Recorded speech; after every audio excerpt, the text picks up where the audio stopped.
justo por la fe vivirá.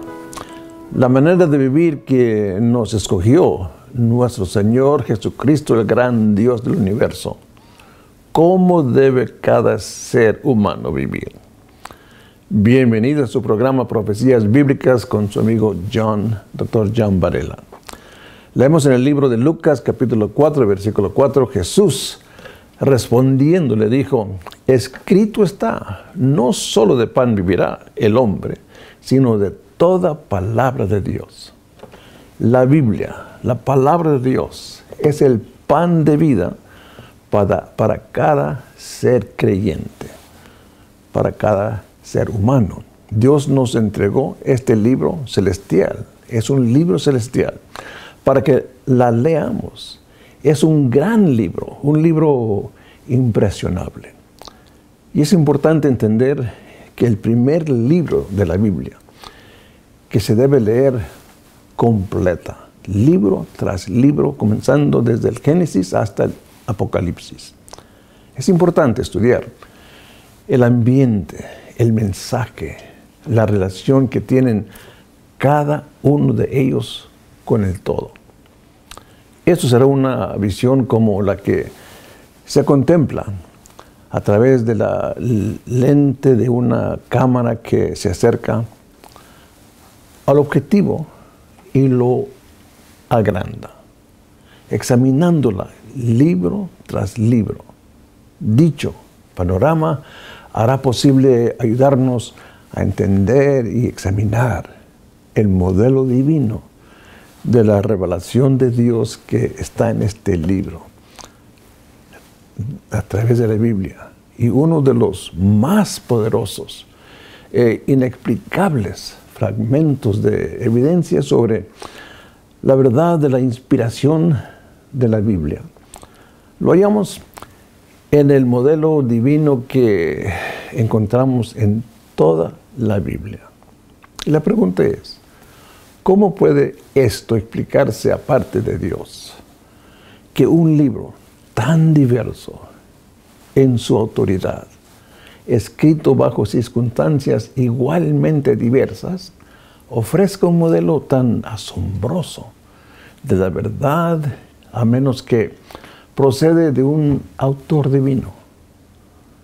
Estamos tan familiarizados con la Biblia que apenas si no paramos a pensar en lo antiguo, que en este libro hay un filósofo griego llamado Heródoto, un maestro y erudito que vivió unos 300 años antes de Cristo, al que se le llama el padre de la historia.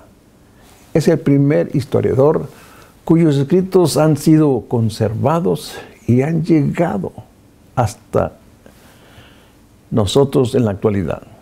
Cualquiera que haya estudiado algo acerca de la historia antigua habrá oído hablar de Heródoto. Pero lo más destacado acerca de la Biblia es que Moisés, que escribió los 5 primeros libros de la Biblia, había acabado de escribir sus libros y llevaba 1000 años muerto antes de que Heródoto viese la luz del día. Qué impactoso es eso. Entonces, así de antiguo es el Génesis, que es el libro de los principios. Al leerlo, nos sitúa de nuevo en el amanecer de la historia de la humanidad, pero a pesar de eso, es tan actual como el periódico de mañana. Y eso es, nuevamente, una marca de la inspiración divina tras este libro del aliento de Dios. La Biblia posee una enorme cantidad de color y vida en sus revelaciones acerca de los principios de la vida humana. Aquellos que estén familiarizados con la arqueología saben que los cilindros, las tablas de piedra y los restos arqueológicos del pasado nos permiten captar una breve imagen de los hechos más rudimentarios acerca de la vida en las tierras antiguas y tienen poco interés humano. No tienen color, ni vida, ni carne, pero al abrir las páginas del Génesis, descubriremos que los hombres que hallamos en ellas cobran vida. Abraham es más conocido con algunos de nuestros más familiares lejanos, como Isaac y José. Además de otros, son nombres muy conocidos para nosotros y hasta tenemos la impresión de que estamos hablando de personas que conocíamos en nuestro lugar.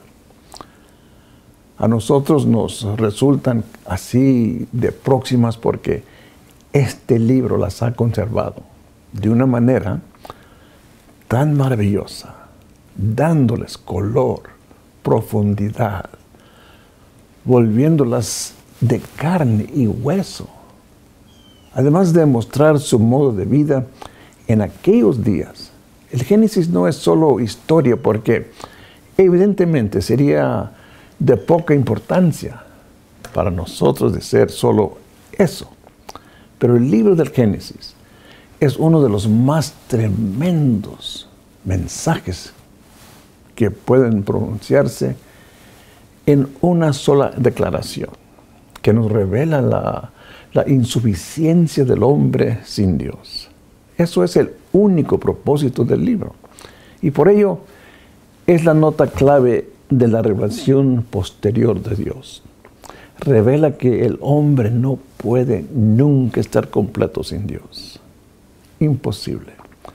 Que no puede nunca descubrir ni cumplir con el verdadero significado de la vida sin tener una auténtica relación personal, íntimo, con un Dios que more en él. La insuficiencia se nos muestra en 3 ámbitos. Ámbitos en los que todos nosotros vivimos. Primero, es el ámbito de las relaciones naturales, por medio de lo que llamamos las ciencias naturales. Es importante conocer estas cosas y entenderlos bien. La cosmología, el estudio del universo, su origen y composición. Luego, la geología acerca de la Tierra, del planeta Tierra, en sus multiformes aspectos acerca de los cuales creemos conocer tanto en la actualidad, y la biología, el estudio de la vida misma, en todas sus manifestaciones. Estas relaciones naturales son las que circunscriben nuestro contacto con el mundo físico que nos rodea. El segundo aspecto es el ámbito de las relaciones humanas, que abarcan lo que llamamos sociología, psicología, juntamente con otros psicos a las que tanta importancia se concede hoy.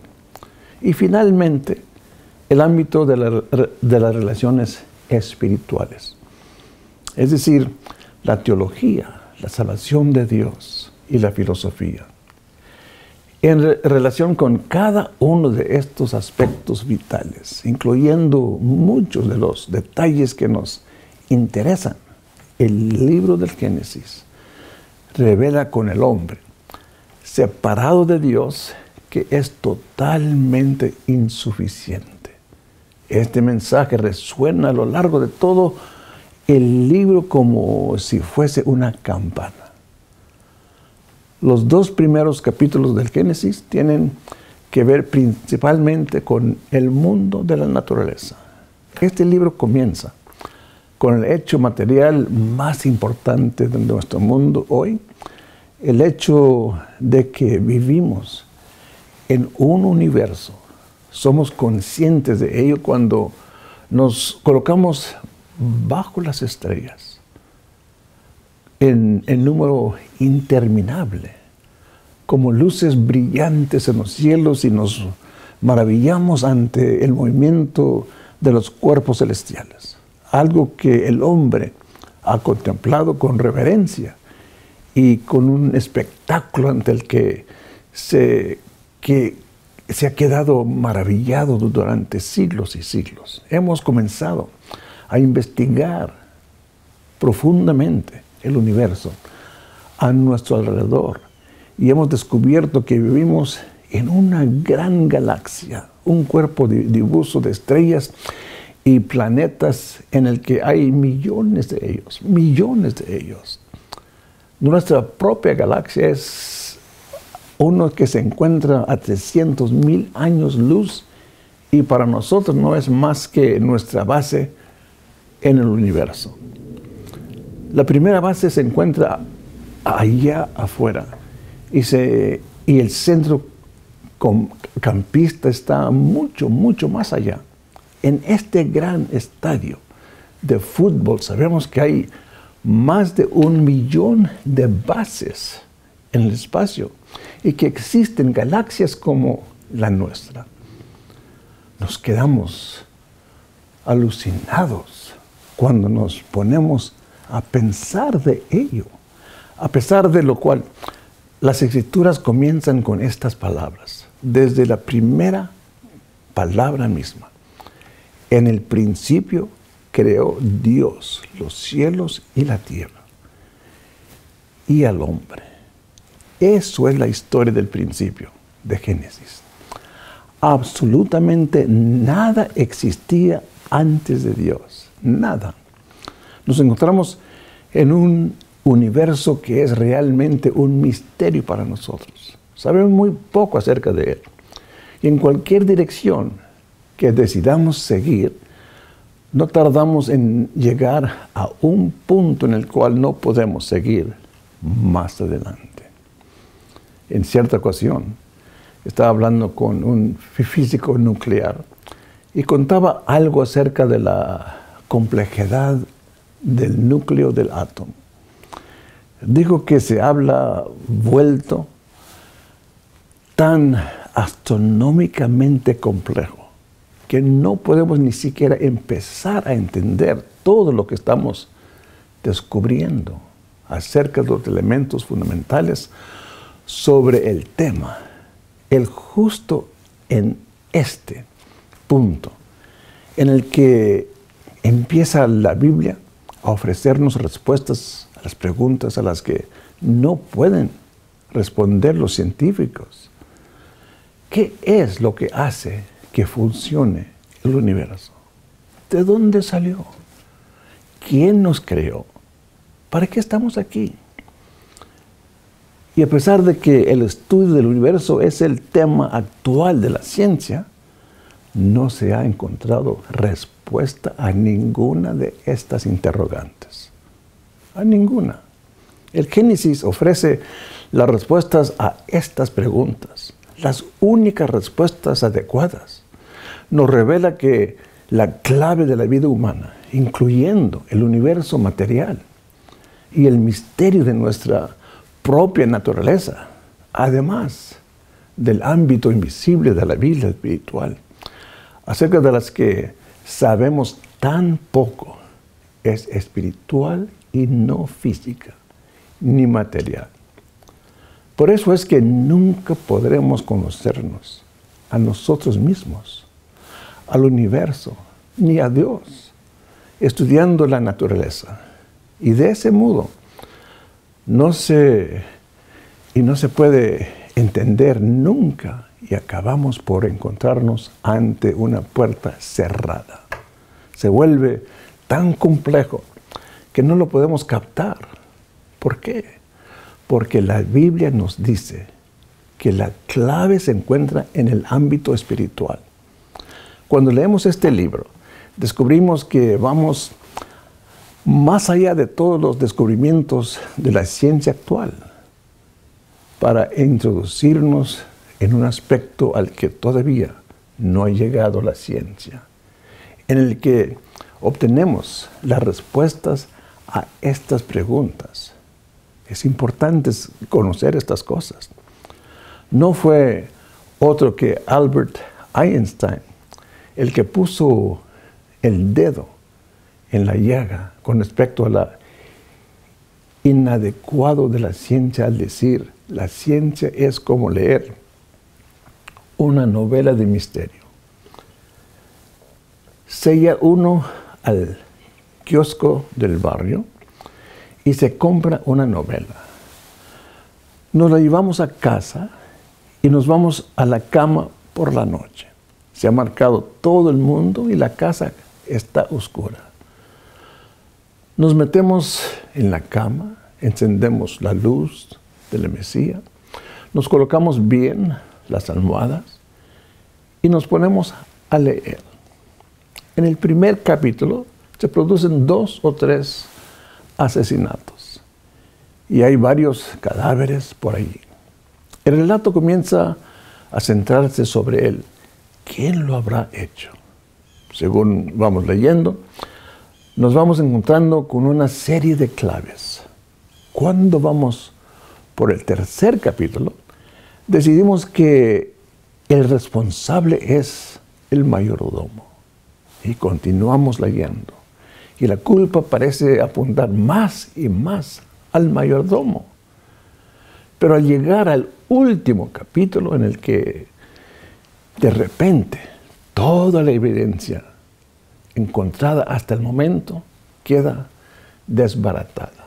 Y nos encontramos con que después de todo, el responsable no ha sido el mayordomo, sino la viejecita con las playeras del tercer piso.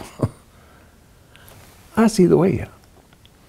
Ahora Einstein nos dice que la ciencia es así, que está siempre yendo de hipótesis en hipótesis, basándose en unas pocas claves aquí y allá, pero no consigue nunca encontrar la respuesta. Y de repente aparece una nueva luz que hace que los últimos cálculos resulten como equivocados y las anteriores respuestas parecen que van a ser poco valor.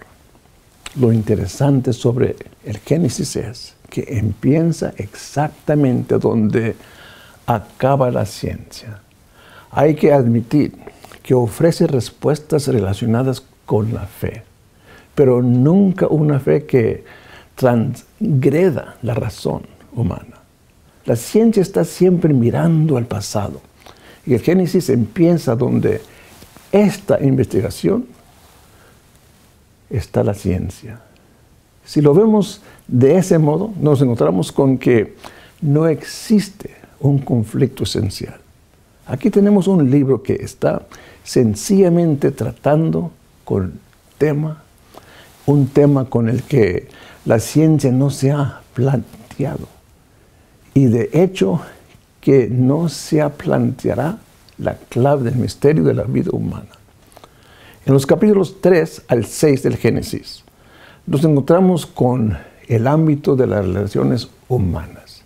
Y aparece el hombre en escena. La Biblia revela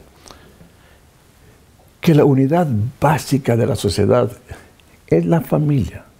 Muy simple, la familia. Y entre 10 y 20,000 años de la historia humana, no se ha producido ningún cambio en relación con esta revelación. La familia sigue siendo el elemento básico de la vida humana, hasta en la actualidad. Cuando una sociedad se olvida de ese hecho y empieza a destruir la vida familiar, los fundamentos de la nación se desmoronarán porque la nación es una extensión de la familia. Los países de todo el mundo no son otras cosas que grandes grupos familiares. Piense por un momento en la reacción uniforme de los norteamericanos. El día de 1963 en que el presidente Kennedy fue asesinado. No ha habido nunca una ocasión en que toda la nación se sintiesen tanto como una familia como cuando John Kennedy se estaba muriendo. Éramos todos una sola nación. Una crisis puso de manifiesto que nuestro país no es otra cosa que una gigantesca familia. Y dentro de la nación, dentro de la familia revelada en la palabra de Dios, está la persona en particular. Pero cuando la familia se desintegra, la nación comienza a derrumbarse igualmente. Estos capítulos revelan también el fracaso del hombre en esta relación básica, porque el hombre ha intentado ser hombre sin contar con Dios. Y el resultado, como es natural, ha sido la introducción del principio del pecado.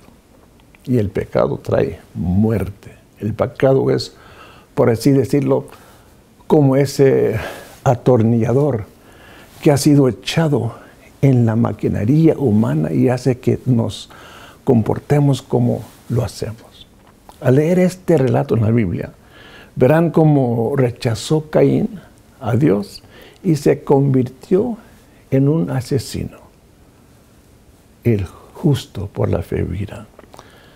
Amigo, es importante conocer que el hombre no puede vivir aparte sin el Espíritu de Dios porque fue creado por Dios a vivir a través del Espíritu de Dios. Fue creado un ser tripartito: carne, alma y espíritu. Cuando uno muere espiritualmente a través del pecado, entonces se aparta de Dios y el Espíritu de Dios, el que da vida, vida abundante, no sigue obrando a través del ser humano. Y el ser humano se cae en destrucción. Es algo que podemos ver a través de todo el mundo en la actualidad. Cristo vino para entregarnos vida y vida abundante. Nuestros pecados nos han apartado de Dios.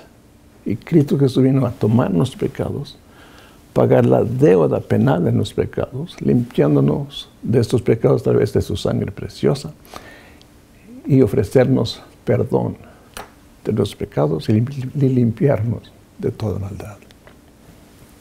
Esto, amigo, es lo que Cristo Jesús te ofrece en este momento. Recíbelo. Padre Santo, gracias por tu santa palabra, por tu creación, por siendo nuestro creador divino, por dándonos vida y vida abundante. Señor, haga que cada ser humano escuchando este mensaje pueda entender tu maravillosa palabra y recibirlo. Y recibir esta vida tan preciosa, esta vida espiritual en Cristo Jesús, una vida abundante. Bendiga, Señor, como solo tú puedes, a cada ser creyente, a cada ser humano. En tu santo nombre te lo pedimos todo. Amén. Gracias, amigo, por estar con nosotros. Que Dios te bendiga y que te bendiga ricamente. Doctor John Barrell, invitándote a escribirnos, póngase en contacto con nosotros. Si tienes algunas inquietudes acerca de la palabra de Dios, escríbanos y te vamos a responder pronto. Tenemos una revista que imprimimos cada mes. Si lo quieres recibir, escríbanos a Today, the Bible and You, P.O. Box 1722 1722, Broken Arrow, Oklahoma 74013. Póngase en contacto. Queremos escuchar de ti. Tenemos una revista que si quieres recibir cada mes, te lo enviaremos gratis. Que Dios te bendiga y que te bendiga ricamente.